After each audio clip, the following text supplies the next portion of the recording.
When I first heard of the canon, it was at the beginning of this semester.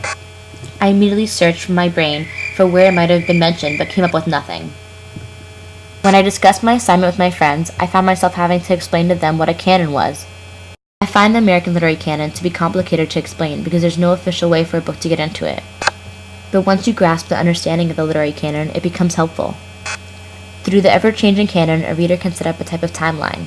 How a book cycles out or falls into the canon represents the cultural and social state of America and what is important to our culture. There might be disagreements on whether the canon is helpful or if it should even exist, but this too is part of our culture. As Americans, we are changing just as constantly and cryptic as our canon. Just like in Huck Finn, there are many people who argue its place in the canon. At first I found it confusing. Why bother having a canon? What does it do? And who in the world reads Moby Dick willingly? But when I mentioned to my dad, who was born and raised in Cuba, he told me he always wanted to read it. My dad's exact words were, "The long book about the white whale?"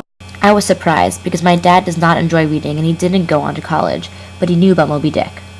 When I asked him why, he simply said, because it is a classic.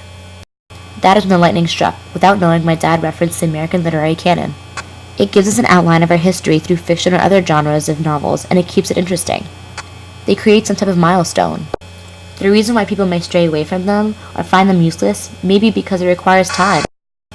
Time to read the books, time to analyze the books, and time to understand what exactly belongs in a canon.